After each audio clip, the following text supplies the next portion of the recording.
오늘 뭐 자치분권 개헌 의미와 가치 그리고 지방자치 전부 개정 방향과 내용이라는 제목으로 말씀을 드리려고 하는데요.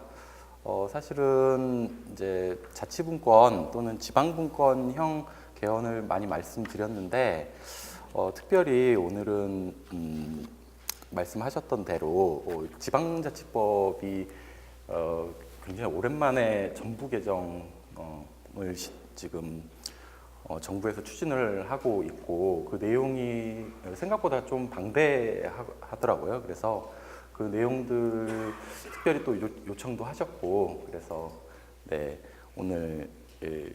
오늘은 지방자치법의 개정이 어떻게 이루어지는지 부분들 이런 부분들을 중심으로 좀 말씀을 드려볼까 하는데 네, 처음부터 너무 이렇게 얘기하면은 딱딱해 하실까봐 사실은 제가 정선에 처음 왔습니다. 그래가지고 근데 오면서 이렇게 보니까 제가 약간 그 목가적인 성격이 있어서 그런지 나중에 한 몇 년 있다가 그냥 여기 와서 살까 하는 생각도 솔직히 들고 합니다. 그래서 마치 그 고향 분들을 만난 게 아닌가 하는 생각이 좀 들고 그래서 좀 편한 마음으로 들어주시고 혹시 하시다가 혹시 제가 말씀을 드리다가 혹시 질문 같은 게 있으시면 언제든지 자유롭게 이렇게 얘기해 주시면 되겠고 그래서 오늘 강연 순서는 이렇게 크게 4가지인데 말씀드렸듯이 이렇게 자치분권의 필요성 부분은 앞에 살짝 말씀을 드릴 거고요. 그다음에 오늘 주로 할 얘기는 여기 지방자치법에 관련되어 있어서 거기에 어떻게 개정되는지 부분들을 조금 알기 쉽게 해설해 드린다. 사실은 저보다는 선생님들이 더 잘 아실 수도 있으실 것 같아요. 그래서 혹시 아시는 거면 확인하는 차원에서 말씀을 들어주셨으면 좋겠습니다. 그리고 혹시 시간이 되면 지방분권 또는 자치분권 개헌과 관련돼서 그것의 의미와 또 전망도 혹시 시간이 되면 말씀을 드리도록 하겠습니다. 시작을 해보려고 하는데 일단 자치분권이 왜 필요하냐 하는 부분은 뭐 많이 들어보셨을 것 같습니다. 그래서 제가 여기 그림은 뭐 제가 그린 건 이 그림은 제가 그린 건 아닌데 잘 표현이 되어 있더라고요. 그래서 이 두 가지 그림을 보시면 왜 자치분권이 필요한지 아실 수 있을 것 같습니다. 이 왼쪽 그림을 보시면은 잘 보이시죠? 네. 사실은 지역 주민들의 욕구들은 굉장히 다양한데 이 정부 부처, 그러니까 중앙정부 부처에서는 이제 자기들끼리 기능적으로 나눴기 때문에 그러니까 사실은 저 중간에 저 화살표 있죠? 연두색 화살표를 보시면 사실 저 거리가 굉장히 멀어요. 그러니까 지역 주민들과 중앙정부 또는 중앙부처들 사이의 거리는 굉장히 먼데 자꾸 뭔가 이렇게 요구를 하는 거죠. 그러니까 지역 주민들의 다양한 욕구들을 정부 부처의 입맛에 맞게 사실은 재단하는 측면이 사실은 있다라고 하는 측면에서 지역 주민의 다양한 욕구들을 반영하지 못한다라고 하는 게 사실은 1차적인 문제점인 것 같습니다. 근데 이제 문제는 저 밑에 써져 있는 대로 사실은 그러니까 중앙 집권화되어 있는 국가 그 자체가 지금 이 변화하는 이 대한민국의 현실에서 과연 맞냐 쉽게 말씀드리면 사이즈가 맞는지 그게 사실은 가장 문제인 것 같습니다. 그러니까 저 밑에다 이렇게 써놨는데 사실은 지금 대한민국에서 가장 큰 문제는 지금 뭐예요? 뉴스에서 사실은 유치원 문제, 애 키우는 문제 뭐 이런 거거든요. 사실은 국가가 아이를 제대로 키우지 못하고 아이를 낳지 못하고 제대로 키우지 못하고 제대로 먹이지 못하면 사실은 정치도 필요 없고 사실은 경제 체제도 필요 없고 다 필요 없는 거거든요. 근데 지금까지 국가가 계속해서 뭔가 주민들 또는 국민들에게 뭔가 해줬는데 그게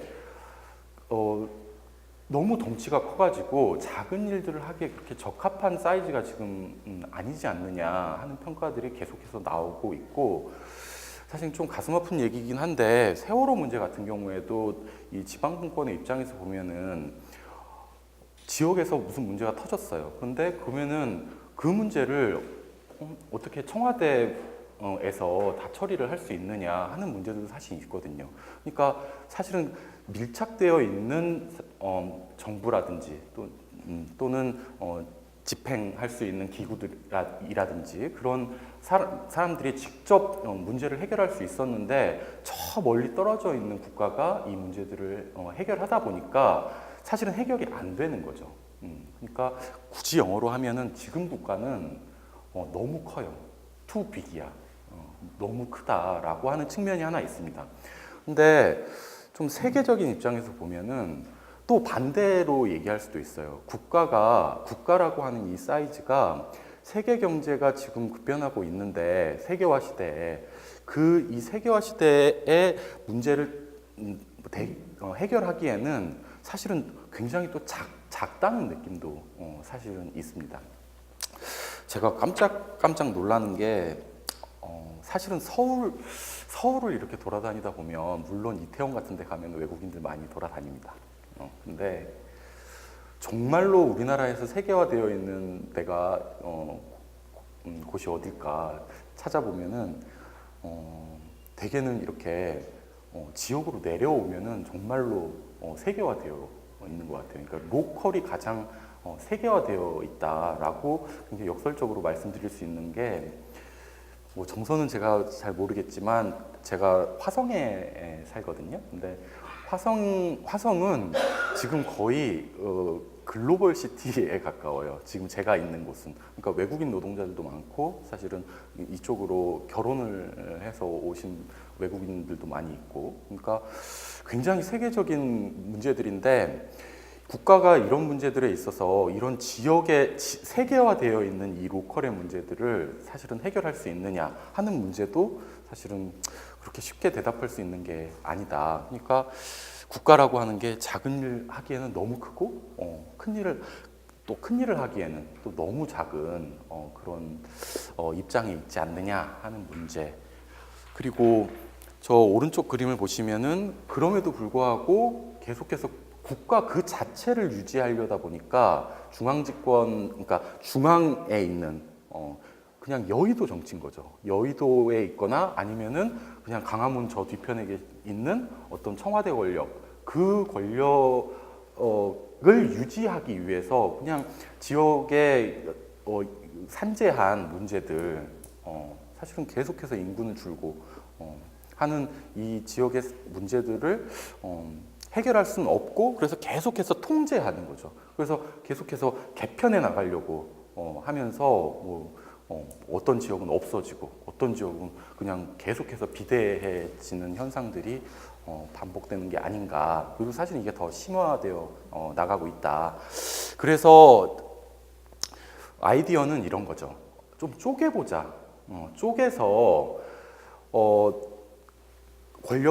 권력이라고 하는 게 중앙에 서울의 여의도 외에 다 모여가지고 거기서 하는 것만 정치냐 하는 거죠. 지역에서 하는 정치도 정치고, 그래서 여의도 정치가 하는 일정 부분의 역할들을 밑으로 좀 내려보면 어떠느냐 하는 게 자치분권의 기본적인 아이디어입니다. 사실 걱정들을 많이 하세요. 특히나 서울에서 활동을 하시는 분들의 경우에는 이런 얘기 하시면은 이런 얘기 하시더라고요.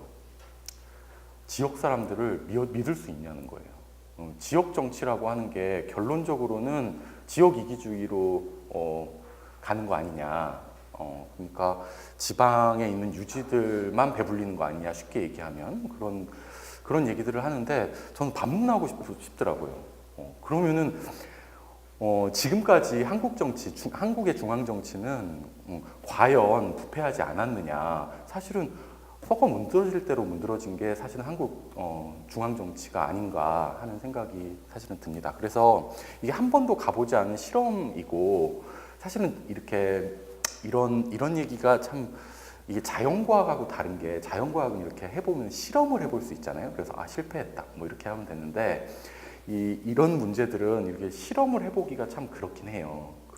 그런데 중앙 정치는 지금까지 어마어마하게 오랜 48년 이후로 지금까지 계속해서 실험을 했던 거고 어느 정도 그 실험이 실패했던 거 아닌가라는 지금 그런 생각을 해볼 수 있습니다. 그래서 우리가 새롭게 뭔가 시도를 해볼 수 있지 않을까 하는 생각에서 자치분권 앞으로 분명히 시대적인 어떤 흐름이 될 것 같다라는 전망을 한번 해봅니다. 왜냐하면은 뭐 이게 현실적인 문제이기도 한데 현 정부가 지금 계속해서 추진하고 있는 방향도 이 지방자치 또는 지방분권입니다. 지금은 이제 실패했다기보다는 이제 잠시 보류되어 있는 상태인데 지금 개헌을 하려고 하거든요. 뭐 다시 아마 전망으로는 뭐 2, 3년 내에 다시 개헌 논의가 아마 불붙을 거예요. 근데 그때 그러니까 이전 이제 개헌 논의에서 가장 큰 이슈가 됐던 것 중에 하나가 이 지방분권이었습니다. 그러니까 지방분권으로 맞춰지는 개헌을 하자라고 하는 거였고 물론 다른 이슈들도 많이 있었습니다. 근데 이게 참 비극적인 게 뭐냐면 개헌을 누가 시작할 수 있을까요? 개헌을 누가 발의할 수 있나요? 우리나라에서. 그렇죠. 네, 대통령하고 그렇죠. 국회의원들만 할 수 있습니다. 그러니까 이게 참 문제가 있는 게 그러니까 국민들이 아무리 개헌을 원한다 하더라도 대통령을 설득하지 못하거나 아니면은 국회의원을 설득하지 못하면은 개헌을 시작조차 못 해보는 게 사실은 현실이거든요. 근데 그러니까 중앙 정치에서 여의도 정치에서 의회를 설득하려고 하면은 사실은 자기들의 그 기득권을 지키는 선에서 사실은 개헌을 하자고 할 거예요, 분명히. 그러니까 이게 쉽게 얘기하면 이런 거죠. 혹시 지금 상황에서 바뀐 국민들의 정서나 정치적인 감각들 이런 것들을 고려했을 때 혹시 자기의 당이 얼마만큼 더 좀 의석을 많이 획득할 수 있을 것이냐 하는 문제들과 관련돼 가지고 그 게임의 규칙을 바꾸는 게 자기한테 유리하다 하면은 개헌을 하려고 할 거예요. 근데 그렇기 때문에 조금 비극적인 이유는 항상 우리나라 한국 헌정사에서의 개헌의 문제는 언제나 집권 연장 아니면은 기득권이 어떻게 하면은 다음 임기에도 더 할 것이냐 하는 걸로만 사실은 귀착이 됐고 그래서 지방분권과 같이 주민 밀착형 이슈들을 다루는 개헌들은 거의 이루어지지 않았다고 가도 무방하고 이루어졌다 하더라도 사실은 그냥 그 권력의 게임, 집권 연장, 대통령 임기 그런 것에 곁들이는 그냥 반찬과 같은 역할, 그냥 사이드 디시와 같은 역할만 했던 게 사실은 우리나라 개헌의 역사였습니다. 그래서 한 번이라도 그 중앙에 있는 권력을 가진 기득권들을 위한 개헌이 아닌 정선이나 아니면은 강원도 저 산골에 있는 거기에서 살고 계시는 분들을 위한 개헌이 한 번이라도 있어봤으면 좋겠다라고 하는 게 뭐 제 생각이기도 하고, 네 그리고 뭐 저는 여러분들의 뜻이라고 생각하기도 합니다. 그렇고 그래서 이제 현 정부의 입장을 잘 보여주는 지금 어떤 정책을 잘 보여주는 게 이 지금 추진하고 있는 지방자치법 전부 개정인 것 같습니다. 그래서 그 내용들을 하나하나씩 좀 설명을 드리고 그게 어떻게 바뀌는지 이게 아마 선생님들도 이 부분들에 대해서 좀 관심 있어 하실 부분들도 몇 부분이 있을 거라고 저는 생각이 드는데 잘 들어두시면 이게 정말로 바뀔 것 같으니까 추진하고 물론 이게 좀 조율이 될 것 같아요 정치적으로. 근데 지금 정부에서 발표한 입장을 기준으로 제가 오늘 준비를 해왔습니다. 뭐 핵심적인 개정 방향은 크게 세 가지로 얘기를 하고 있는데 가장 뭐 중요한 거 그리고 가장 많은 내용을 차지하는 부분은 저 주민주권 확립 문제입니다. 그래서 굉장히 다양한 지금 시도들을 지방자치법에서 하려고 시도를 하고 있기 때문에 그건 차후에 다시 말씀을 드리겠습니다. 그리고 자치단체 자율성 확대 부분도 꽤 많이 들어가 있습니다.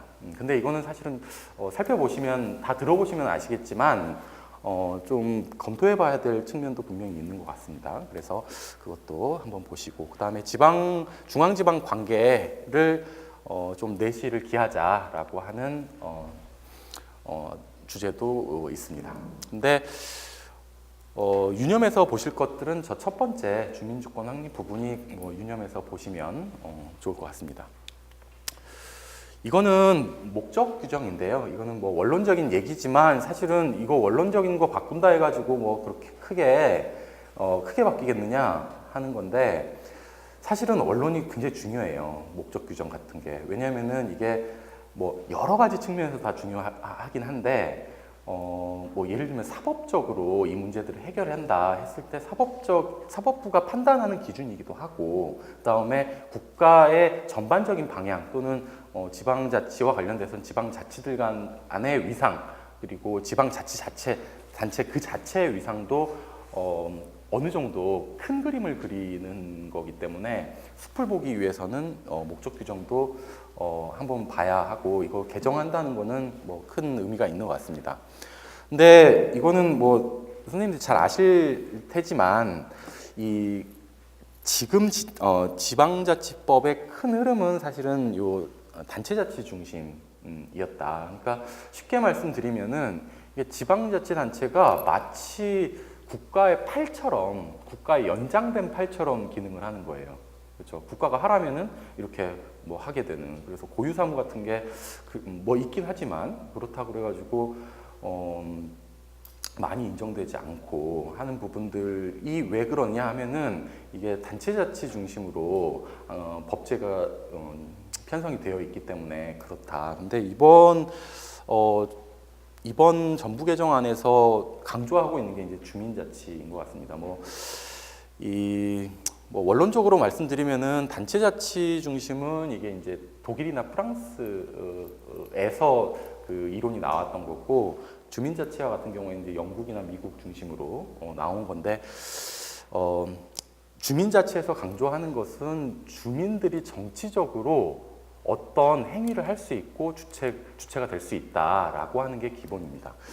그래서 목적 규정, 그러니까 1항을 개정을 한다는 거죠. 현행은 저 밑에 되어 있습니다. 근데 이거 아무리 읽어봐도 주민 참여에 대한 얘기가 사실은 없기 때문에 이 1조에다가 이거를 이런 취지의 문구를 넣겠다라고 하는 게 지금 정부의 입장인 것 같습니다. 그래서 대한민국은 주민 참여에 기반한 지방자치를 지향한다 이런 식으로 될 것 같습니다. 이게 지방분권 개헌과 관련돼서도 저런 규정들을 하나 많이 넣자라는 말씀들을 많이 하십니다. 그러니까 예를 들면 대한민국 혹시 1조 1항 혹시 아세요?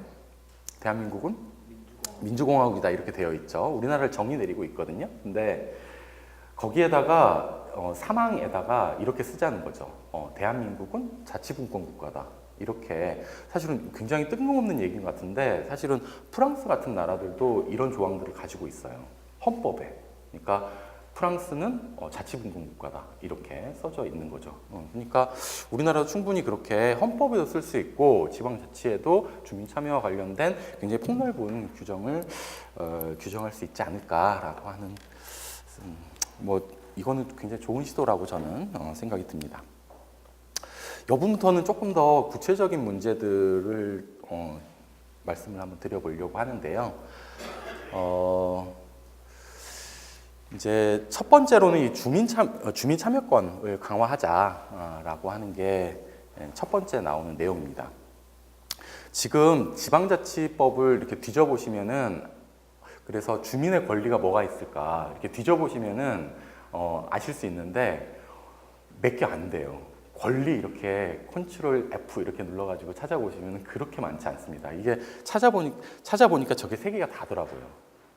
지금 주민의 권리, 지방자치법상 주민의 권리를 찾아보면은 그러니까 자치단체 재산과 공공시설 이용권, 굉장히 한정적인 권리죠. 그다음에 균등한 행정의 혜택을 받을 권리, 그다음에 참정권 정도입니다. 그러니까 저렇게 권리가 제한적이고 한정적으로 열거가 되어 있다 보니 주민들이 폭넓은 권리가 도대체 지방자치법상 보장이 되는 거냐 안 되는 거냐라고 하는 게 문제가 많이 이제 논의가 많이 되고 있죠. 그래서 바꾸자. 그래서 앞으로 보시겠지만 왼쪽은 대부분 기존의 현행 제도가 그렇다는 거고 저렇게 파란색 쪽으로 칠해져 있는 게 이제 바뀔 부분들입니다. 그래서 주민 권리를 확대해서 조금 일반적인 권리들을 규정을 하자라는 거죠. 주민 생활에 영향을 미치는 정책 결정 및 집행 과정에 대해 참여할 권리를 규정을 하자라고 하는 거고 조금 포괄적이고 일반적인 권리들 규정을 하자라는 게 이번 개정안에 들어가 있는 부분입니다. 그렇고 사실 그리고 이게 여러분들 그 주민권 있잖아요. 예를 들면 주민 투표 하잖아요. 주민 투표. 예를 들면 주민 투표권이 있거든요. 이게 우리나라 국민의 기본권일까요? 헌법상 보장되는 기본권일까요? 예를 들면 주민권 이런 거 있잖아요. 주민의 자치권 중에서 뭐 주민들이 누리고 있는 뭐 주민 투표권 이런 거 혹시 헌법상 기본권일까요? 아닐까요? 제가 질문을 안 드린다 그랬는데 네. 답변을 원하는 건 아니고요. 제가 이렇게 말씀드리는 거는 헌법상 기본권이 네, 아닙니다. 그러니까 그래서 이게 기본권 만약에 이게 기본권이면 주민투표를 제도적으로 보장하지 않으면은 사실은 위헌이에요. 근데 그만큼 우리나라에서는 그러니까 지방자치와 관련돼서 주민의 권리라고 하는 것을 그러니까 기본권으로 보지 않고 단지 그냥 법률상에 보장되어 있는 권리. 그러니까 법률에서 보장하면 보장하고 보장하지 않으면은 보장하지 않겠다라는 취지로 사실은 전체가 구조가 이렇게 되어 있습니다. 그러니까 이게 그래서 헌법을 많이 바꿔서 주민의 자치권을 기본권으로 인정한다면 이 문제들이 다 해결이 됩니다. 근데 헌법이 개정되기 전까지는 최대한 법률상에서 포괄적으로 주민의 권리를 보장하는 게 지금으로는 주민의 권리 입장에서는 좀 유리하다라고 말씀을 드려볼 수가 있을 것 같습니다. 이 부분들은 혹시 들어보셨는지는 모르겠는데 이 주민 조례 발안 제도가 있습니다. 근데 사실은 이게 발안이라고 하는 거는 이제 지금 뭐 조례를 발의하는 거는 사실 누군가요? 조례를 이 정선에서 발의하는 주체는 누군가요? 그렇죠. 군의회죠. 여기 옆에 있더라고요. 저 1시간 전에 와가지고 다 살펴봤습니다. 근데 군의회 의원들이 사실은 발의를 하게 되어 있는데 그러면 주민들은 뭐 어떤 조례가 필요하다 하면은 발의를 할 수 있느냐, 발의하는 주체가 될 수 있느냐. 제한적으로 지금 현행 입장에서는 제한적으로 할 수 있는 길이 있어요. 굉장히 간접적으로. 근데 어떻게 하느냐? 그러면은 지금 이제 19세 이상 주민이라고 되어 있죠. 그러니까 19세 이상 주민이 조례 제정안이나 개정안, 폐지안 같은 것들을 사실 마련해요. 사람들을 조금 모아가지고. 그래가지고 이거를 누구한테 갖다 줘야 되냐면 단체장한테 갖다 줘야 돼요. 여기 정선 군수이신 분한테. 그러면은 단체장이 심사를 해가지고 이유가 있다 그러면은 지방의회에 넘겨줄 수 있고 이유 없다 그러면은 거기서 각하합니다. 그러니까 이게 물론 굉장히 제한적으로 그냥 저렇게 할 수 있는 조례안을 발의를 할 수 있는 기회가 있기는 한데 그게 직접적으로 발의가 될 것이냐 되지 않을 것이냐는 사실은 단체장의 입장과 또는 어떤 성향에 따라 또는 입장에 따라 달라질 수 있기 때문에 조금 제한적이다라는 거죠. 그래서 이번에 이것을 좀 본격적으로 도입을 하자라고 하는 게 이번의 취지입니다. 그래서 저기 18세 좀 빨갛게 써져 있는 부분은 이렇게 주민조례 발의를 하는 연령을 지금 낮추자라고 하는 것도 하나의 내용입니다. 그래서 18세 이상의 주민이 직접 지방의회에 제출을 하고 그래서 발의가 되도록 하는 게 지금 지방자치법의 개정의 내용입니다. 그러니까 이렇게 되면은 주민들이 좀 적극적으로 어떤 조례가 필요하다 또는 어떤 조례는 필요 없어 어떤 조례는 바꿔야 된다 만약에 한다고 하면은 직접적으로 의회에다가 의사표시를 하고 의회가 그것에 대해서 논의를 할 수 있기 때문에 조금 더 직접적이고 주민의 권리를 더 폭넓게 보장할 수 있는 제도라고 생각이 듭니다. 이거 굉장히 많이 세계적으로는 많이 하고 있는 제도이죠. 그래서 저도 사실은 이번 지방자치법이 개정안을 사실은 한번 더 들여다보면서 우리나라가 참 이게 막혀 있는 게 많이 있었구나라는 것을 좀 더 느끼게 됐는데 특히나 이런 부분들은 참 많이 막혀 있었더라고요. 그리고 이 부분도 한번 보시면은 좋겠습니다. 그러니까 조례 제정 개폐 청구하는데 그 요건이 사실은 지방자치법에 규정이 되어 있어요. 근데 현행으로 보시면은 아까쯤에 이 부분입니다. 이 부분에서 이분들이 이 조례 제정안을 지금 만들어야 되죠. 근데 이렇게 해가지고 어떤 대표자가 만들고 그 부분 이제 연서를 받게 되어 있어요. 근데 그 연서에 일정 인원이 차야 사실은 발의가 될 수 있습니다. 근데 지금 현행 지방자치법상으로는 시도 또 50만 이상 대도시의 경우에는 이제 범위를 저렇게 정해놨어요. 100분의 1 이상, 그다음에 70분의 1 이하로 그렇게 정해놨고 시군구의 경우에는 조금 더 지금 완화되어 있는 거죠. 근데 개정안에서 보면은 이거를 조금 더 세분화 시켜가지고 조금 더 쉽게 발의를 할 수 있도록 만들자라고 하는 게 지금 내용입니다. 그래서 정성분을 한번 계산을 해봤어요. 그래서 정성분이 지금 통계가 나와 있더라고요. 2018년, 그러니까 지금 11월이니까 10월 31일까지 정성분의 주민 총수가 37,788명이더라고요. 그러니까 그런 걸로 지금 그 기준으로 계산을 해보면 지금 조례 개폐 청구를 할 수 있는 요건, 그러니까 몇 명 이상이 청구를 해야 되느냐 하면은 1,080명 이상 주민이 연설을 해야 청구를 할 수 있습니다. 왜냐하면은 이제 여기는 시군이니까 50분의 1에서 20분의 1 저 범위 내에서 조례를 정하도록 되어 있고 정성군 조례를 찾아보니까 35분의 1 이상의 주민이 연설을 해야 받아주더라고요. 그래서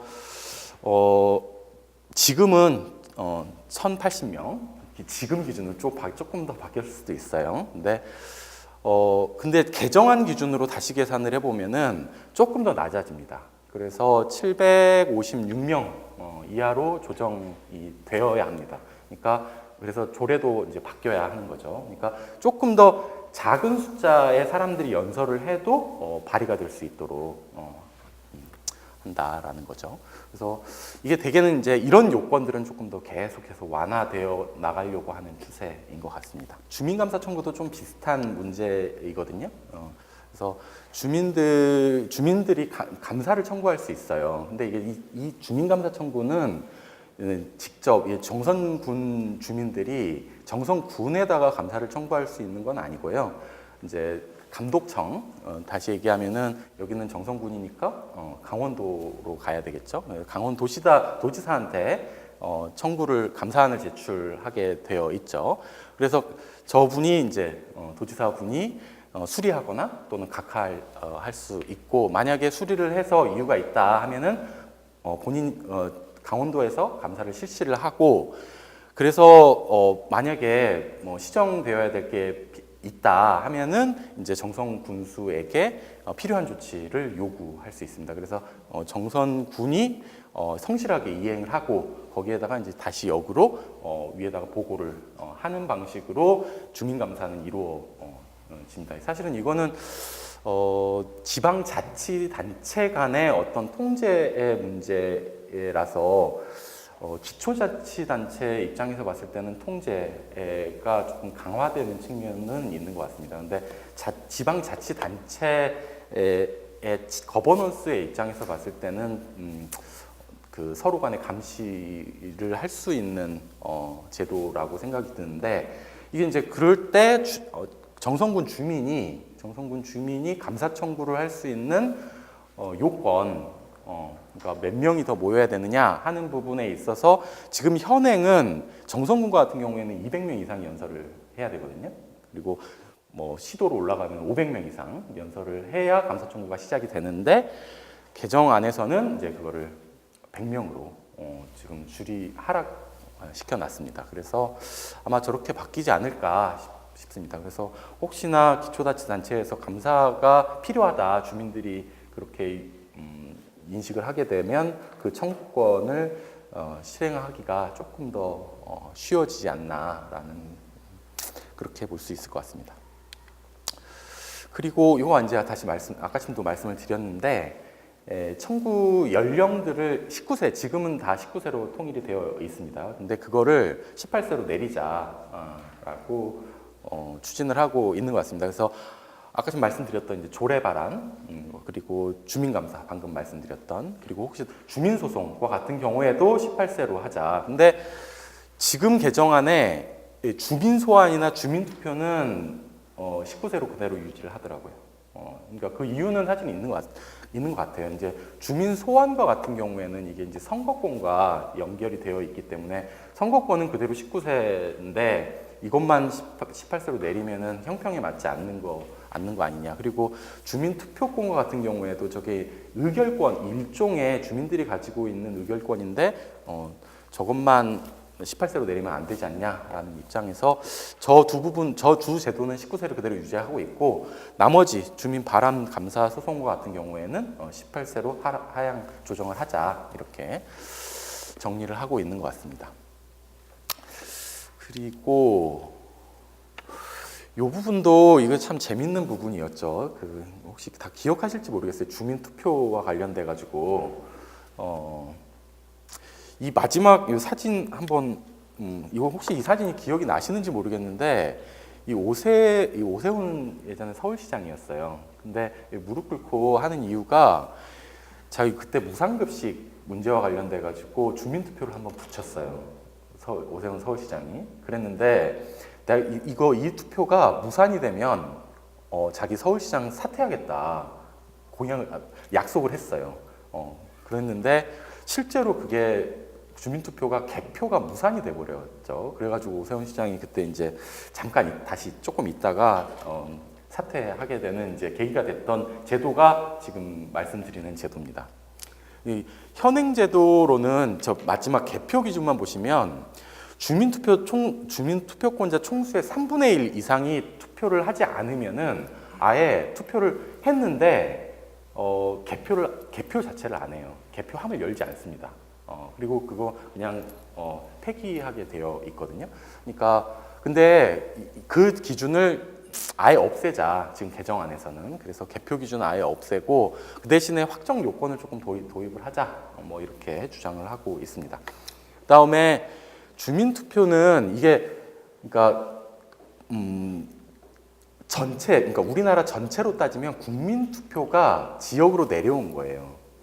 주민투표. 예를 들면 우리나라에서 지금 통일 논의가 많이 되고 있죠. 근데 만약에 우리나라 통일을 하려면 그냥 하면 안 되고 사실은 한 번은 국민투표를 하게 될 거예요.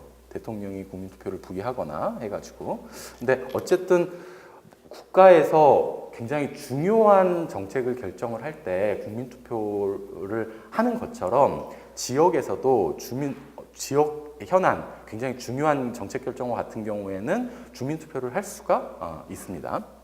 근데 문제는 주민투표 할 수 있는 그 정책의 대상을 지금 현행법에서는 조례로 그러니까 조례로 정하는 사항 이렇게 해가지고 조례로 위임하고 있어요.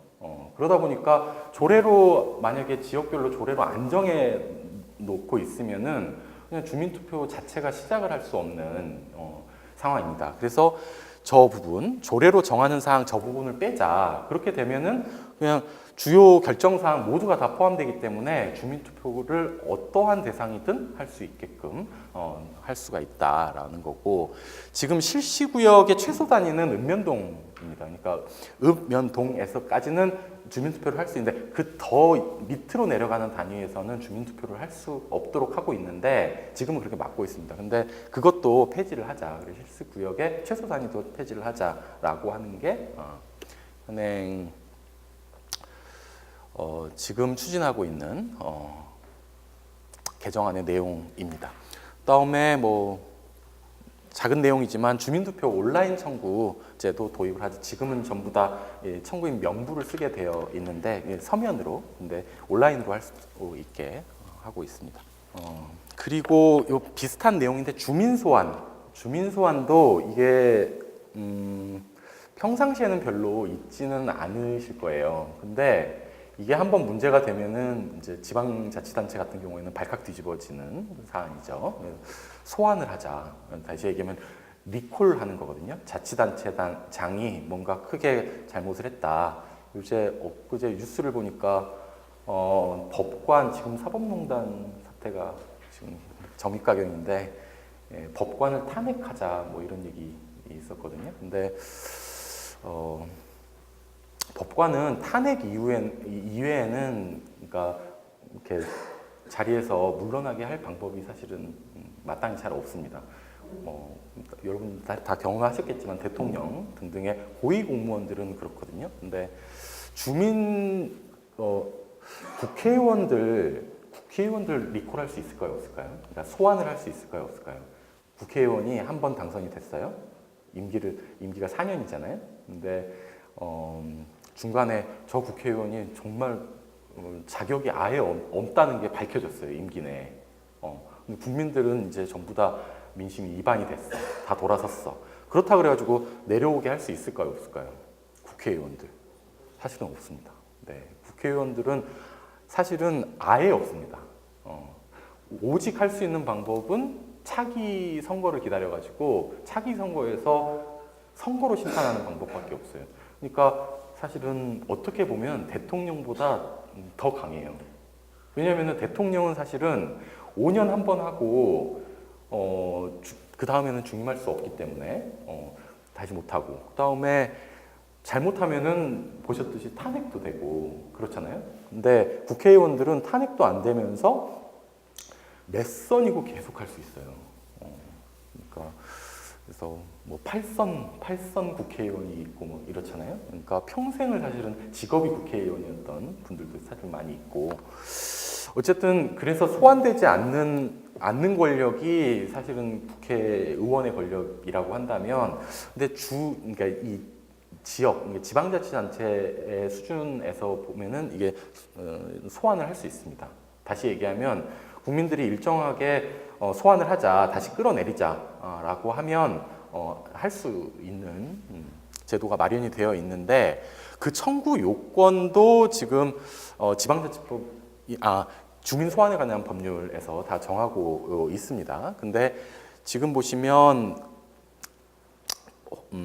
예를 들면 시군구청장을 소환하자라고 청구를 하려면 100분의 1의 인구가 100분의 15 15%의 인구가 필요합니다. 그러니까 그래서 그리고 개표 기준도 아까 아침에 말씀 그 주민 투표하고 마찬가지로 투표권자 총수의 3분의 1 이상 투표하지 않으면은 아예 개표를 하지 않게 하고 있는데 그것도 지금 이제 발표되어 있는 개정안에는 저 인구 규모별로 세분화한다는데 어떻게 세분화하는지는 아직 잘 모르겠어요. 근데 세분화해서 조금 더 완화를 하겠다. 그래서 조금 더 작은 수가 청구를 해도 소환의 절차가 시작될 수 있게끔 그렇게 하고 개표 기준도 마찬가지로 폐지를 하고 마찬가지로 확정 요건 도입하자라고 하는 논의들이 진행이 되고 있습니다.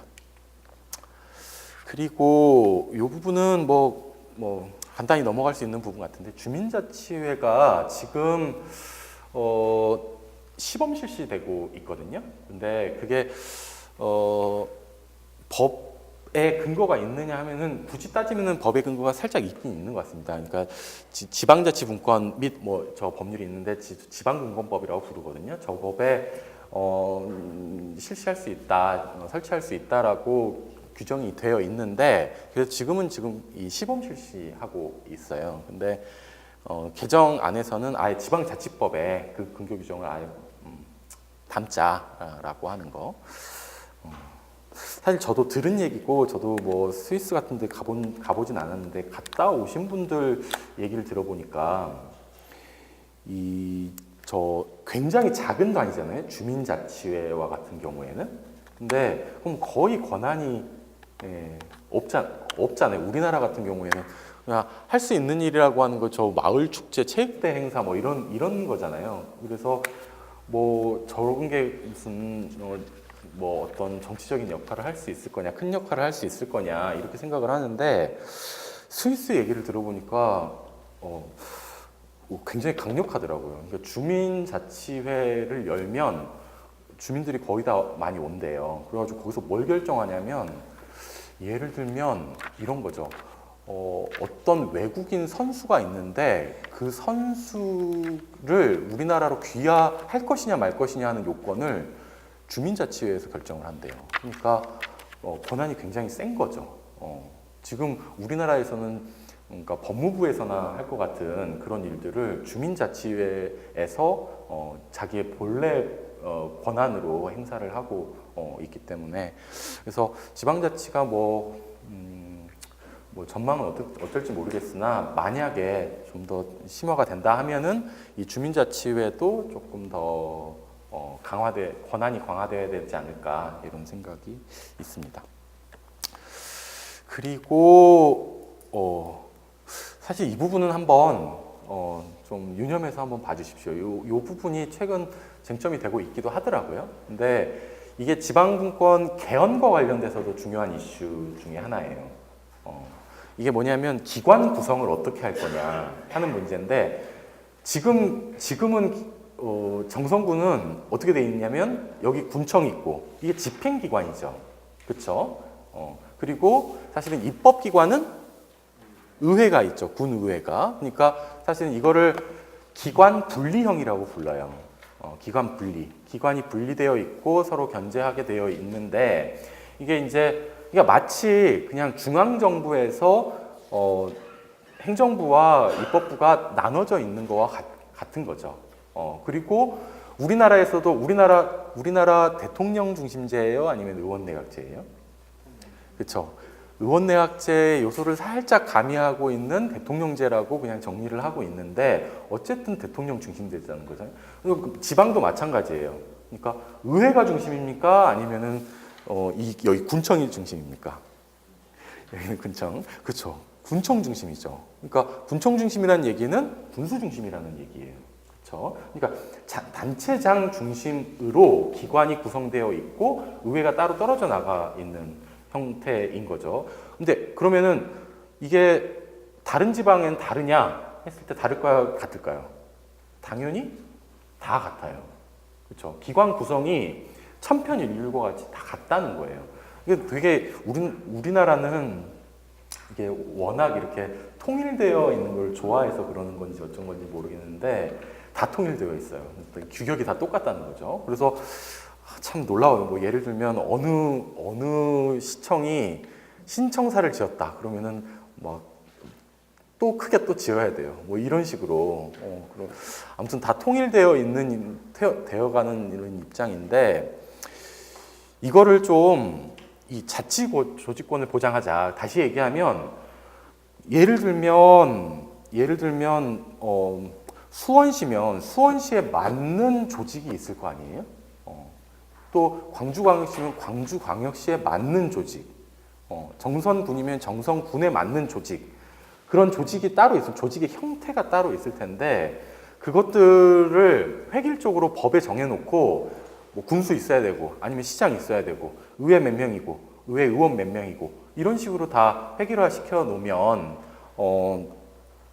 그냥 중앙정부의 그냥 세포 형태 정도로만 남아 있게 되는 거 아니냐. 그래서 조금 더 지역 특성에 맞는 조직을 지역이 스스로 자치단체별로 알아서 조직하면 어떠냐 하는 게 아이디어예요. 사실 이거는 지방분권 개헌에서도 굉장히 핵심적인 이슈이기도 합니다.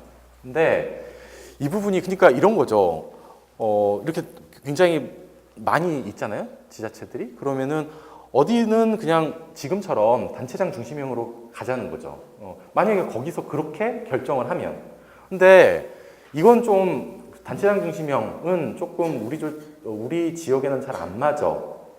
하면 알아서 뭐 예를 들면 저 초록색 보시듯이 우리는 위원회형으로 가보면 어떨까. 그래서 위원회형으로 간다든지 아니면은 대통령제는 대통령제의 형태로 시장 중심, 군수 중심 뭐 이렇게 하지 말고 우리 의회 중심으로 좀 해보자. 영국이 의원내각제잖아요. 의원내각제 형태로 지방 정부를 좀 구성을 하면 어떠냐 하는 거죠. 그래서 지방의회 의원 선거를 해가지고 거기에 다수에 뽑힌 뭐 당의 뭐 대표가 뭐 군수가 된다든지. 이런 방식으로. 그러니까 조금 지자체 별로 주민들의 뜻에 맞게 또는 지역에 맞게 조직의 형태를 다양화하는 것은 어떤가 하는 거죠.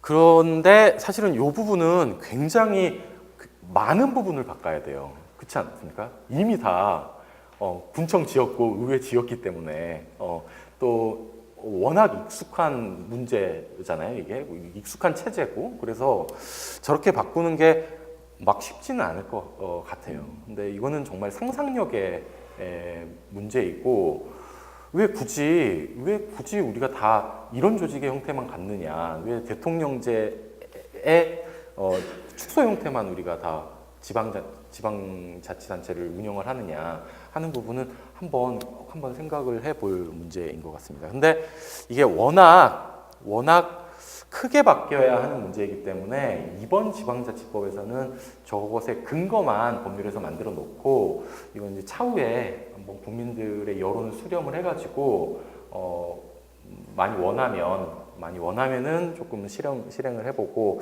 아니면은 조금 지금은 이제 일보 전진하는 정도로 개정을 하려고 하는 것 같습니다.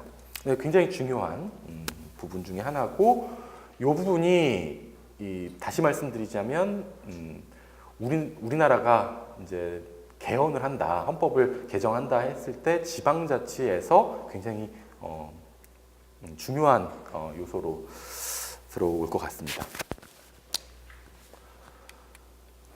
그리고 그 다음이 지방 사무 배분과 관련된 문제인데 이 부분은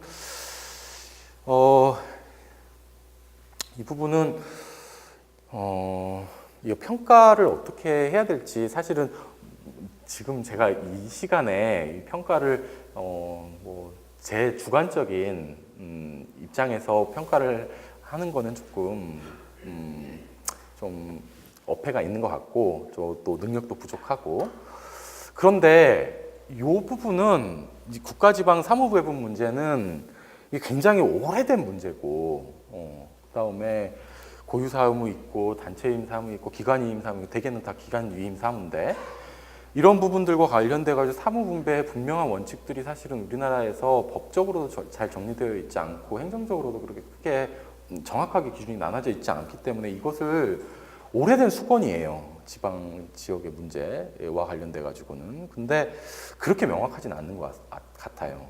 이 부분과 관련해 가지고.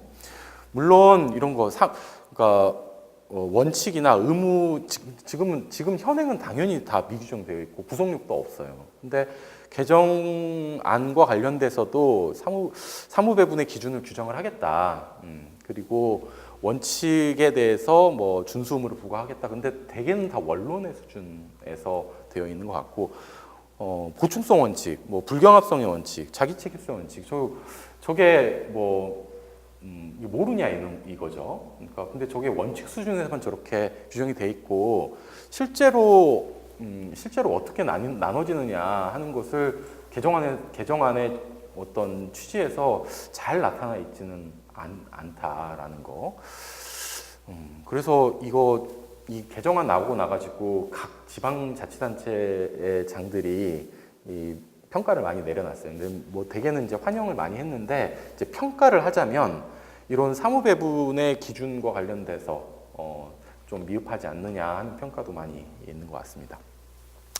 뭐 한 가지 주목해 볼 부분은 저 자치분권 영향평가를 도입을 하겠다라고 하는 거. 그래서 예를 들면 뭐 어떤 법령을 제정하거나 개정을 할 때 이게 자치분권과 관련돼서 어떤 영향, 긍정적인 영향, 부정적인 영향, 어떤 영향이 미칠 것이냐 하는 부분과 관련돼서 마치 환경영향평가 하듯이 평가를 실시를 반드시 의무적으로 하도록 하는 걸 이제 지금 추진을 하려고 하는데 모르겠어요. 저 잘 됐으면 좋겠습니다. 근데 이게 요새 계속 이 영향평가를 여러 분야에서 하거든요. 뭐 환경 영향평가, 뭐 예를 들면 인권 영향평가도 이제 추진을 하려고 하는 것 같고, 그런데 뭐 여러 영향평가들이 있는데,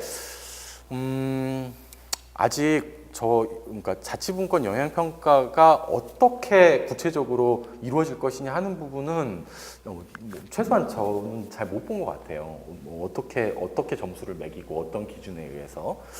그래서 저런 부분은 조금 더 구체적으로 제도화가 되어야 되지 않을까라는 생각이 있습니다. 조직 운영의 자율성 확대 부분은 이게 이제 실제로 피부로 체감할 수 있는 부분인 것 같아요. 이런 부분과 관련돼서는 이제 지금 부단체장 예를 들면 뭐 부군수 있고 뭐 부시장 있잖아요. 근데 법정되어 있는 부시장 부군수들이 있어요. 근데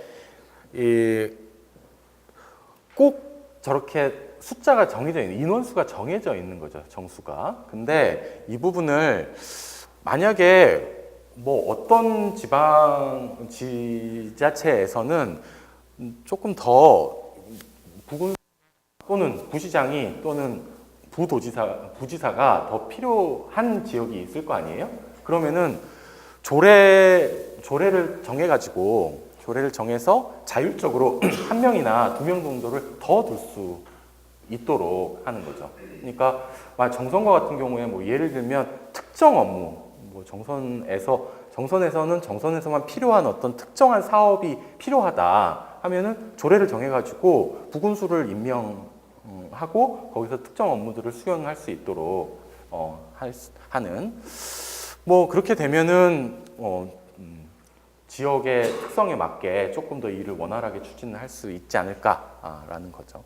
근데 지금 이 부분은 이게 지방자치법 수준에서는 17개 시도에서만 추진을 하려고 하는 것 같습니다. 그러니까 뭐 그래도 저 부분들이 이루어지면은 시도의 차원에서는 어느 정도의 자율성은 획득을 할 수 있는데 참 그렇긴 해요. 이 부단체장 부분은 시도와 관련돼 가지고 이 중앙의 통제가 상당히 심한 부분이에요. 저 부분도 그러니까 부지사, 부시장 이런 임명할 때 하는 부분들이 중앙의 통제가 굉장히 지금은 강한 부분들이라서 그렇고 그 다음에 이 부분들도 개정안 얘기가 나왔을 때 논의가 많이 되더라고요. 이 인사권, 사실 모든 정치나 권력의 핵심은 사실 두 가지잖아요. 인사권하고 그다음에 재정 문제죠. 근데 이 인사권과 관련돼서 저희 인사권을 많이 받아오지 못하면은 사실은 지방자치는 반은 허물어지는 거와 마찬가지인데 굉장히 제한적이에요. 보시면 아시겠지만 인사권이라고 하는 것을 좀 폭넓게 인정을 해야 되는데 여기서 나온 거는 이 정도더라고요. 그러니까 지금 시도지사가 예를 들면 시도의회 사무처 소속의 사무직원들을 임용할 수 있어요. 지금 이 부분은 헌법에서 어떻게 왜 그 집행부인 시도지사가 왜 의회의 사무직원들을 임용을 하느냐 하는 부분과 관련돼 가지고 얘기가 굉장히 많았어요. 이거 뭐 헌법, 그러니까 권한쟁의도 있었고, 근데 매번 졌습니다. 의회 쪽에. 그래가지고 시도지사가 임용권을 행사하는 거는 부당한 권한 행사가 아니다라고 계속해서 결론이 나고 있었어요. 근데 여기도 지금 마찬가지죠. 그러니까 군수님이 군의회 소속 만약에 직원이 있으면 군수님이 임용권자세요.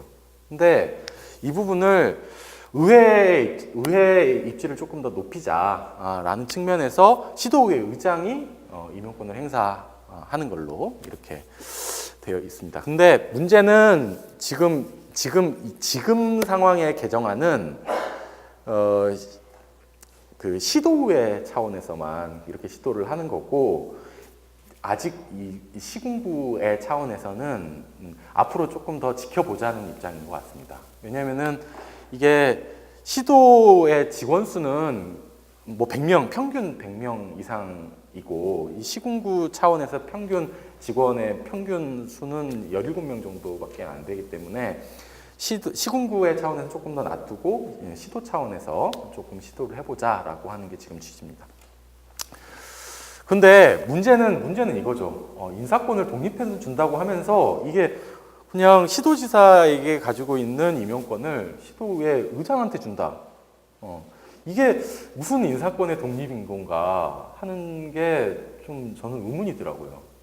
인사권이라고 하는 건 조금 더 많이 줘야 되는 거 아니냐 하는 부분들. 근데 그래서 굉장히 제한적으로 정부에서 안을 내놓은 게 아닌가, 특히 굉장히 미흡한 조치가 아닌가 이런 생각이 듭니다. 그리고 이 부분도 참 뭐 어떻게 말씀드려야 될지 모르겠는데 정책 지원 의회 얘기예요. 지방의회에 입법을 보조할 수 있는 이 정책 지원 전문 인력들을 둘 수가 있는데 지금은 현행은 제주도의회만 두고 있어요. 근데 그래서 무언정수의 2분의 1 범위에서 운영을 하고 있다고 하더라고요. 근데 이 부분을 법적 근거를 마련을 해가지고 시도의회, 시군구의회에서의 뭐 조례를 개정한다거나 아니면 뭐 정책을 실시를 한다거나 아니면은 뭐 행정사무를 감사한다거나 뭐 조사한다거나 의정 활동을 하는 데 있어서 좀 지원을 해줄 수 있는 인력을 법적으로 보장을 하자, 지역의 차원에서 그렇게 얘기하는 것도 이것도 뭐 이제 얘기를 하는 건데 참 뭐랄까 너무 당연한 얘기인 것 같긴 한데 좀 작은 얘기가 아닌가 그런 인상을 저는 받았습니다. 그래서 물론 이렇게 해주면은 뭐 좋죠. 그리고 이것도 지방의회도 뭐 군청에서 이런 얘기하기 좀 그렇긴 한데 지방의회 운영도 지금은 이게 법률에서 지방의회 운영을 어떻게 할 것이냐 하는 부분을 법률에서 지나치게 상세하게 규정을 하고 있어요.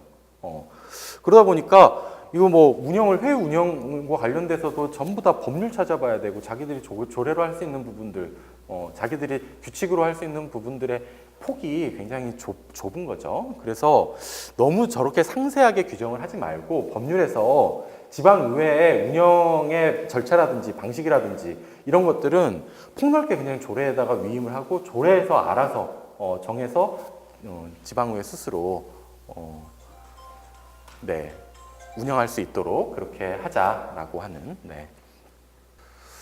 그리고 정보 공개와 관련돼서도 이건 이제 계속 좀 확대를 하자라는 건데, 지금은 자치단체의 정보 공개와 관련돼서 규정이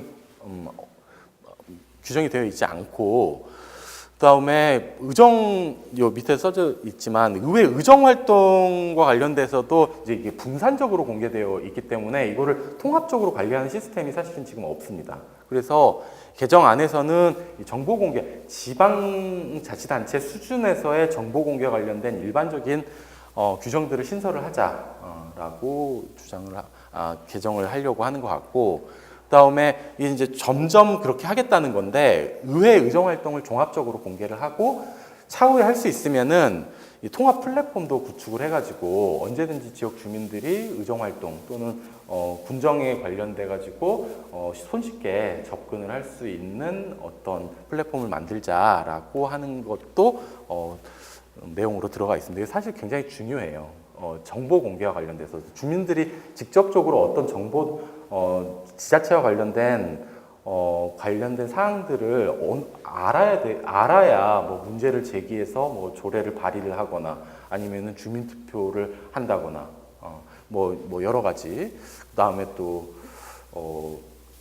혹시나 비위가 있는 단체장들과 같은 경우에는 뭐 소환을 한다거나 할 때도 이 모든 것들이 전부 다 알 권리가 보장이 되어 있는 상태여야 되기 때문에 정보 공개와 관련돼서도 굉장히 중요한 취지로 지금 개정을 하려고 하는 것 같습니다. 그리고 국정 통합성 근거 규정을 만들겠다라고 하는 건데, 이거는 원론 수준에서 개정을 하려고 하는 것 같습니다. 그래서 뭐 국가하고, 그러니까 중앙정부죠. 중앙정부와 지자체, 그리고 지자체 상호 간의 협력이나 연대 의무를 한다라는 것을 일반적인 규정으로 만들어 놓겠다라는 거고, 그렇게 해야 최소한 국민들 또는 주민들에게 균등한 어떤 서비스를 제공할 수 있을 거 아니냐, 이런 취지입니다. 그리고 이 부분은 참 법적인 문제인데, 이거는 이제 어떻게 생각하실지 모르겠어요. 이 부분과 관련돼서. 근데 이 자치사무 수행 책임성 부분인데, 예를 들면 자치사무예요. 자치사무와 관련돼서 제가 살고 있는 게 화성시라, 그래서 화성시 예를 한번 들어봤는데, 만약에 화성시가 시군구죠. 시군구의 차원에서 만약에 위법한 처분이나 어떤 부작위가 있었다 하면 이것을 시정하고 이행하라라고 명령할 수 있는 주체가 어딜까요? 이게 중앙정부는 아니에요.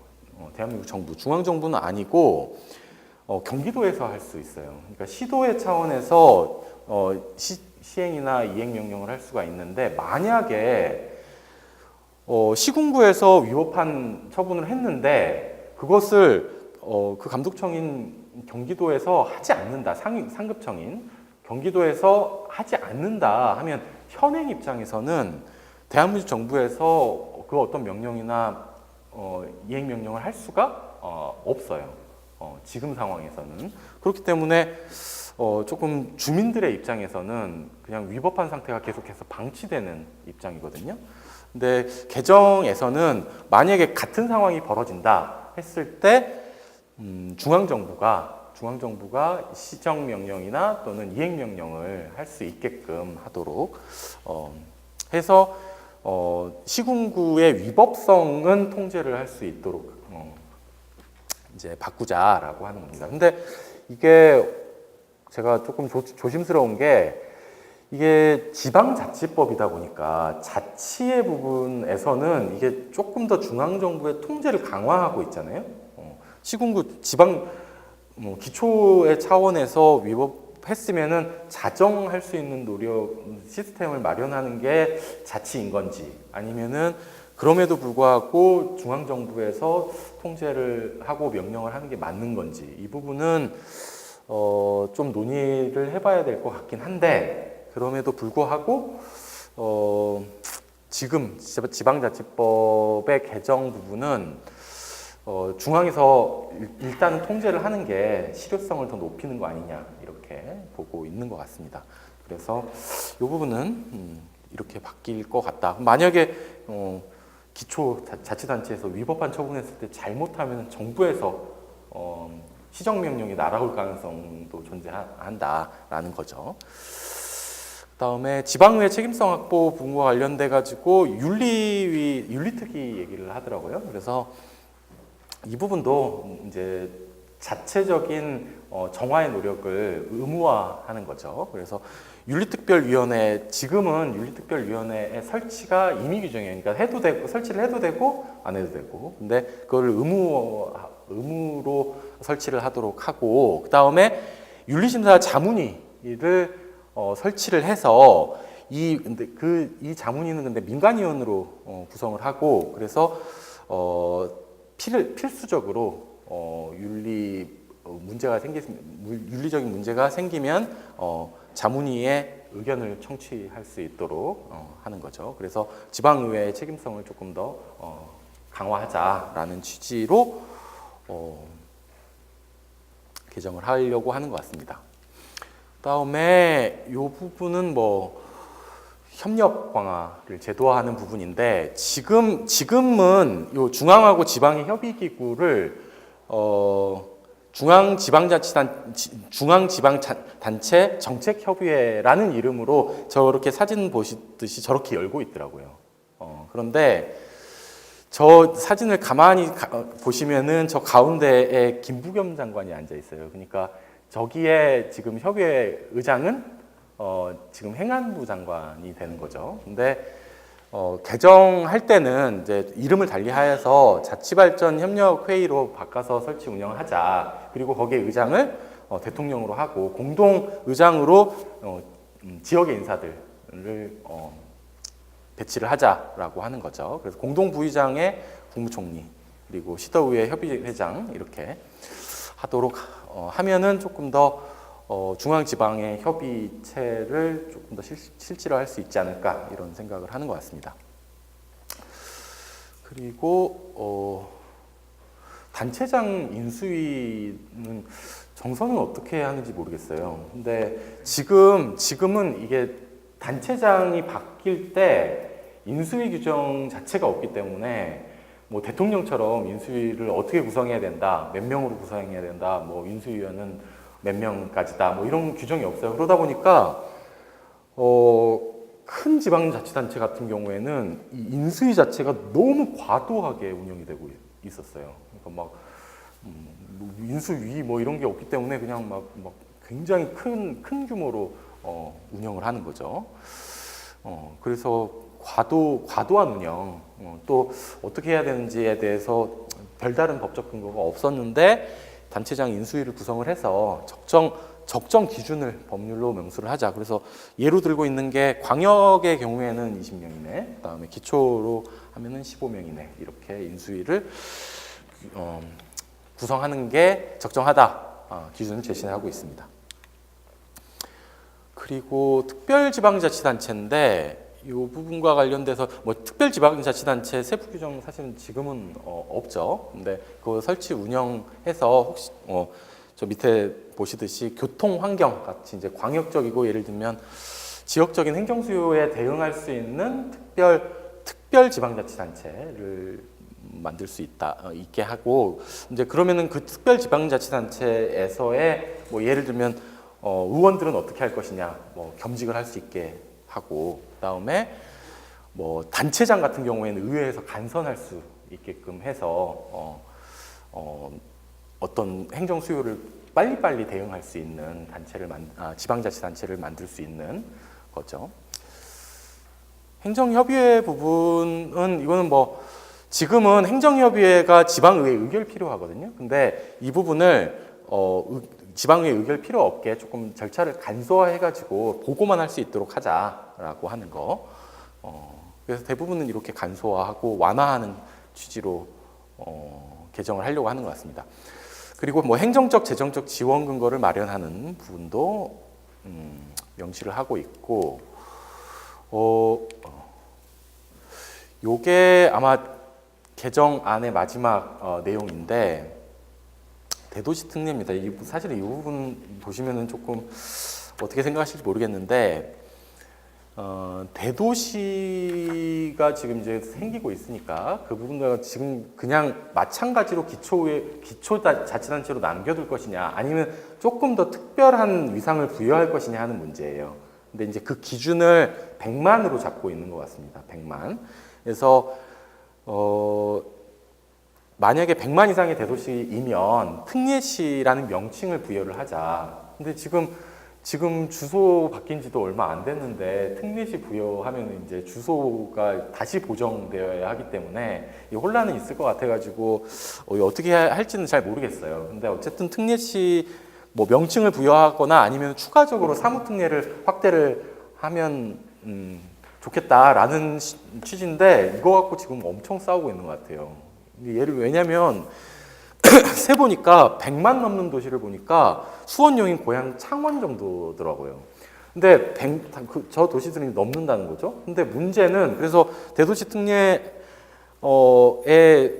혜택을 받을 수 있는데 애매한 도시들이 있어요. 100만이 살짝 안 되는 도시.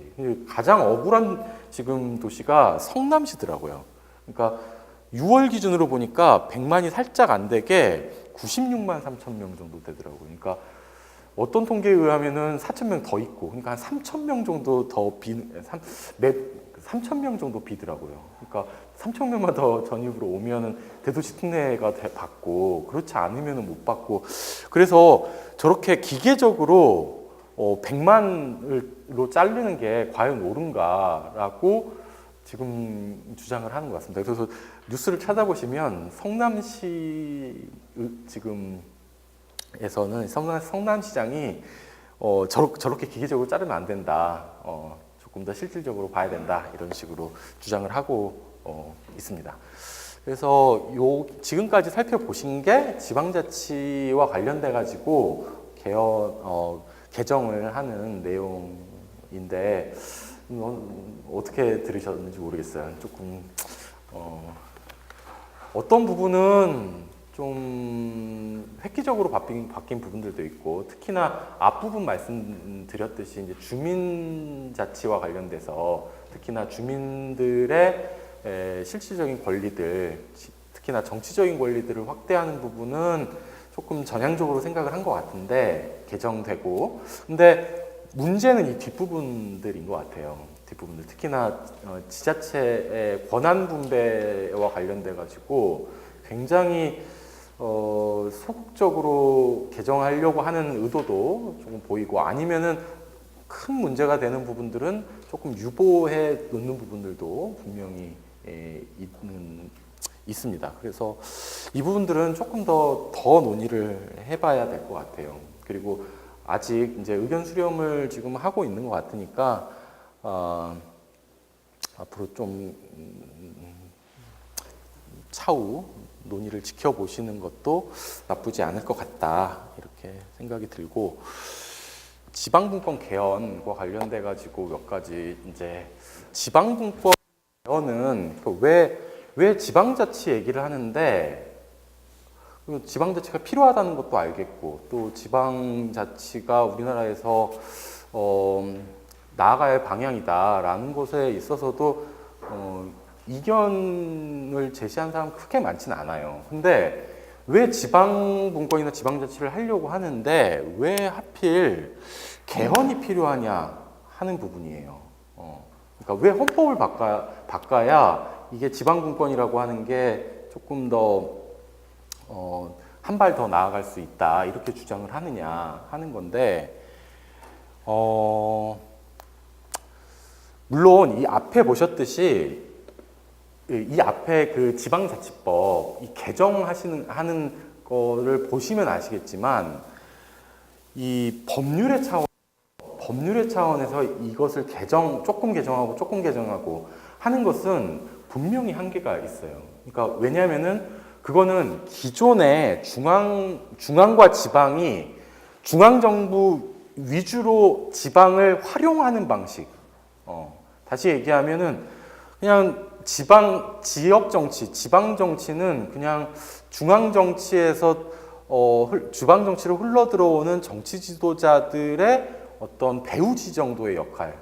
그러니까 그냥 후보들이 커나가는 어떤 그냥 학습의 장 정도로만 보고 전부 다 그 엘리트들은 전부 다 한 곳에 모이는 한 지점에만 모여가지고 이렇게 정치나 경제 체제가 이루어지는 이런 상황에서 아예 나라 자체가 새로 디자인되지 않으면 그냥 법률이라고 하는 건 다시 말씀드리지만 국회의원들이 자기들의 입장에 따라서 이렇게 조금 바꾸고 저렇게 조금 바꾸고 하는 거예요.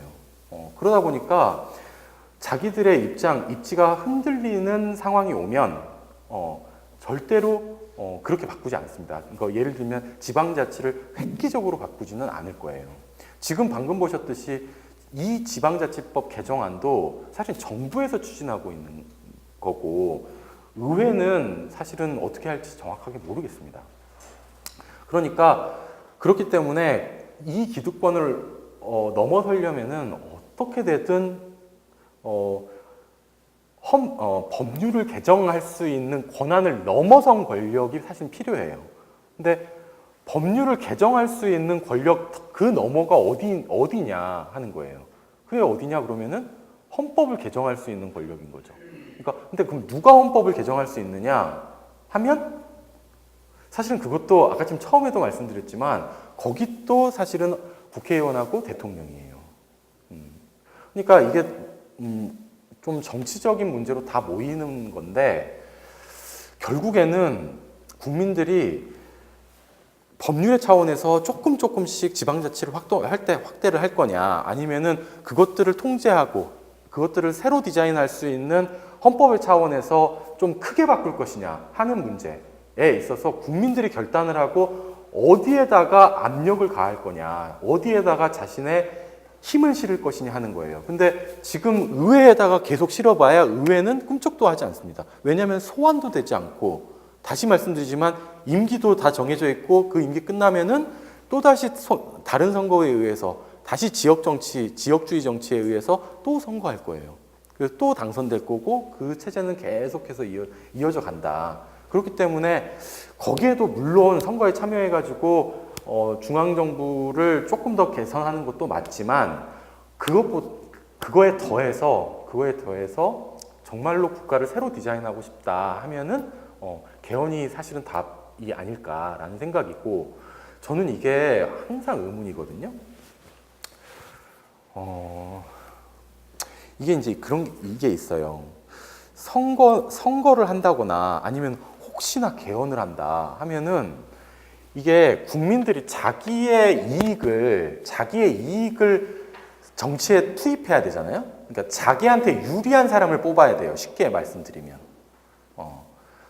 그러니까 그 얘기는 뭐냐면 예를 들면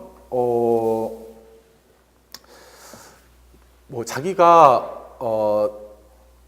월급을 한 200만 원 받는 그냥 샐러리맨이다 하면은 그 중산층을 대변할 수 있는 국회의원이나 또는 그 중산층을 대변할 수 있는 정당을 찾아가지고 그 사람한테 또는 그 정당한테 선거를 하는 게 맞잖아요. 그렇죠? 근데 우리나라에서는 굉장히 이상한 현상인 게 자기의 계급적인 이익이나 아니면 계층의 이익, 자기가 어디에 속해 있는지를 선거할 때만은 까먹는 것 같아요. 그래서 반대로 투표해요. 그러니까 묘하게도, 그러니까 조금 월급이 낮다 하는데 실제로 투표하는 정당은 그러니까 서울의 강남을 대변하는 어떤 국회의원을 뽑거나 아니면은 정당을 뽑아요. 또 반대도 있어요. 자기가 굉장히 조금 월급을 많이 받는다 하는데 정당은 다른 정당 뽑아요. 그러니까 이 현상이 왜 이런 현상이 벌어지는지 잘 모르겠어요. 그러니까 자기의 이익과 상관없이 선거를 한다는 거죠. 저는 그게 잘 이해가 안 되는 거고, 물론 이게 우리나라만의 그런 현상이냐 했을 때 그런 건 아니고, 뭐 예를 들면 미국도 마찬가지고, 또 외국도 마찬가지인 것 같아요. 근데 우리나라는 그렇게 계층, 월급, 소득 이것만 그 다르게 선거를 하는 게 아니라 이 지역도 마찬가지, 지역의 이익도 마찬가지인 것 같아요. 지역의 이익. 다시 말씀드리면 지금 요 밑에 보시듯이 이게 이제 국세하고 지방세 비중이거든요. 이게 추이예요. 그러니까 근데 지금 2009년부터 작년까지 추이를 계속 보신 건데 이게 통계청에서 갖고 온 거니까 계속해서 20%예요. 그러니까 들락날락 하는 건 있는데 어쨌든 지방세는 20% 범위에서 계속해서 머물고 있고 국세가 대부분을 차지한다는 거죠. 그러니까 다시 말씀드리면은 지방 정부가 지역 주민들의 이익을 위해서 뭔가를 해보겠다 하면 일단은 세수가 있어야 뭐 일을 할 거 아니에요. 근데 언제든지 이할이에요. 그래서 지방자치를 연구하시는 대부분의 뭐 법학자든 정치학자든 행정학자든 뭐든지 마지막 결론은 다 이겁니다. 지금 우리나라의 중앙지방의 관계, 그거는 이할자치라는 거예요. 이할자치. 그거밖에. 그러니까 지방은 언제나 20%의 역할밖에 못하고 있어요. 저게 20% 정도의 역할은 그래도 하는 거냐 하는 것도 사실 저는 의문인데, 문제는 이할자치라는 얘기는 지역에 있는 현안들, 지역에 있는 현안들에 대해서 지역에 있는 정치 조직, 행정 조직 또는 경제 조직이 힘을 그 지역민들을 위해서 20%밖에 못 쓴다는 뜻이에요. 최대 많이 잡았을 때. 그러면은 우리가 기대해야 되는 거는 뭐냐면은 지방에서의 어떤 요구들이 있다고 했을 때, 우리들 이거 강전히 바란다 했을 때 중앙의 정치, 중앙에 있는 권력자 몇 명이 또는 정치인 몇 명이 우리들을 조금 더 잘 봐줬으면 하는 그런 기대만 갖는 거죠. 그러니까 어떤 법적인 구속력이 있는 게 아니라 그냥 좀 우리를 어떻게 해줄까? 우리한테 조금 잘해줄까? 혹시 내년에 우리 잘못하면은 이거 보조금 안 내려주는 거 아니야? 뭐 이런 기대 또는 걱정, 이것만 계속해서 반복하고 있다는 거죠.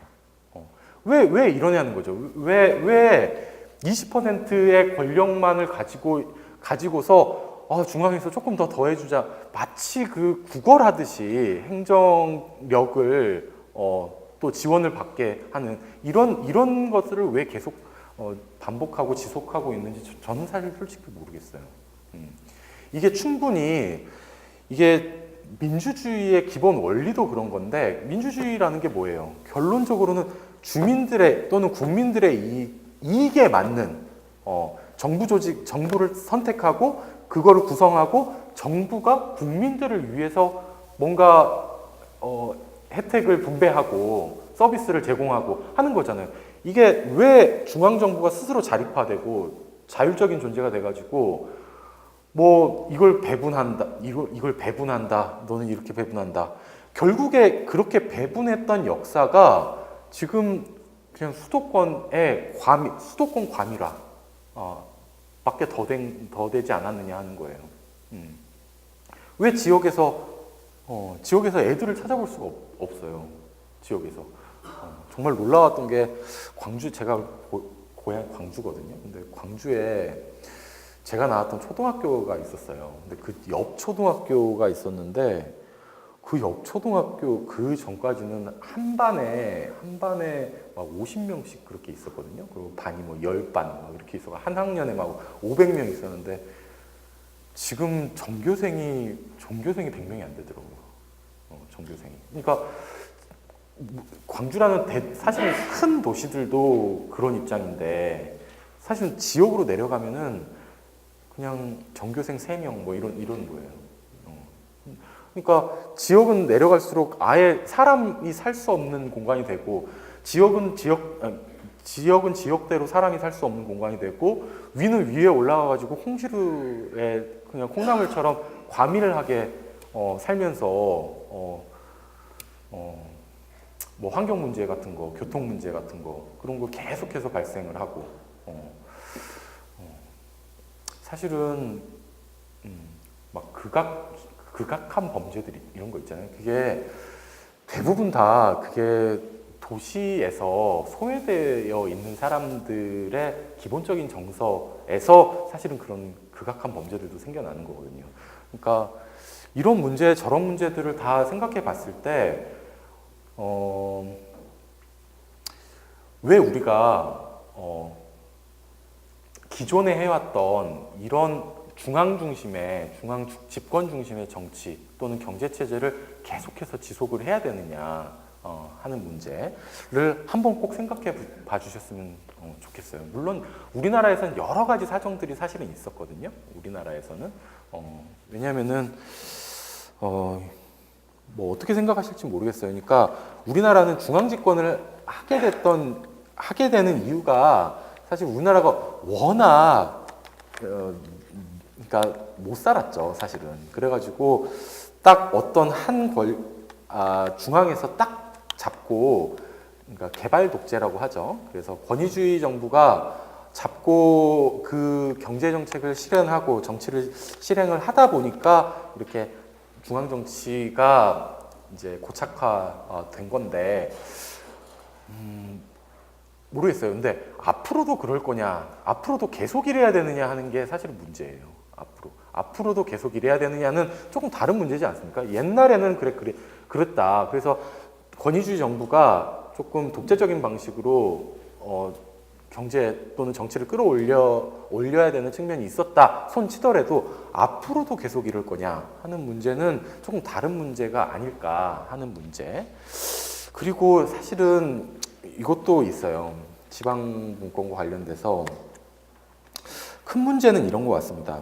그러니까 굉장히 거시적으로만 보면 우리나라가 이제 뭐 지금 남북한이 급속도로 뭐 화해를 할 거다라는 그런 전망이죠. 근데 문제는 이거예요. 우리나라가 통일을 앞두고 통일을 대비를 해야 될 텐데, 그러니까 통일을 대비하는 방식이 여러 가지가 있을 수 있어요. 행정적으로도 대비를 해야 될 거고, 정치적으로 대비를 해야 될 거고, 제도적으로 대비를 해야 될 거고, 뭐 여러 가지 방식이 있는데, 문제는 이거예요. 우리가 만약에 북한 문제를 북한 지역을 어떻게 할 거냐는 거예요. 북한 지역과 어떻게 교류를 할 거냐 하는 부분인데, 문제는 이렇게 통으로 교류할 수 있으니까 남한, 북한 이렇게 통으로 교류를 할 수 있거든요. 근데 우리나라는 그러니까 이게 통으로 하다 보니까 우리는 하나야 이게 너무 강하기 때문에 우리는 하나 그런데 저분들은 다른 분들 이런 식으로 되는 거 아니에요? 그러니까 통일을 전혀 대비를 할 수가 없지 않느냐 하는 게 지금 문제인 거고, 이게 연합의 형태로 할 거냐 또는 페더럴하게 할 거냐, 그러니까 미국식으로 뭐 그러니까 스테이트와 페더럴로 갈 거냐, 뭐 여러 가지 문제들이 있는데, 어쨌든 연합의 형태든 연방의 형태든 그런 연방주의를 할 거면 그것에 연습이 필요하지 않느냐 하는 거예요. 근데 우리나라는 이게 단일 국가라고 하는 관념이 너무 강하기 때문에 연방? 그러면은 예를 들면 어떤 지역의 자치정부를 구성을 하고 그 자치정부들이 결합을 해가지고 연합을 구성한다 라고 하는 그런 마인드가 잘 없어요. 그래서 그런 연방에 대한 학습 또는 그러니까 통일 이후에 만약에 있게 될 그런 정치 체제에 대한 어떤 준비 또는 과도적인 체제, 사실은 그 체제로서도 지방분권 체제가 적합하지 않느냐 하는 얘기들을 굉장히 많이 합니다.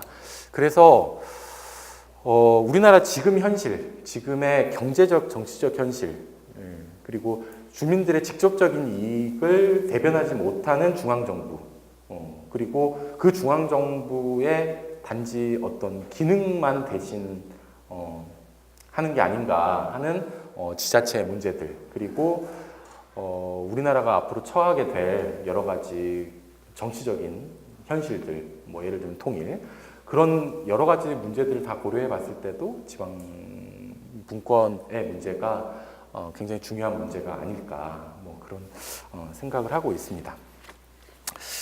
그렇고, 네. 그래서 제가 뭐 크게 준비해 온 것은 뭐 여기까지 말씀을 드려도 충분한 것 같고요. 오늘은 이 법률 자체의 개정안 부분을 조금 설명을 드린 거라서 어떤 부분들은 조금 지역 문제랑 잘 이렇게 피부에 안 맞는 부분들도 있는 거라. 근데 이게 어쨌든 지방자치와 관련되어 있는 법들이 개정되어 있는 부분들이기 때문에 알아두시면은 앞으로 그 군정을 이끌어 나가시는 데 있어서 직간접적으로 도움이 되지 않으실까 이런 생각이 듭니다. 그러면은 제 강연은 여기서 마치겠습니다. 감사합니다. 네.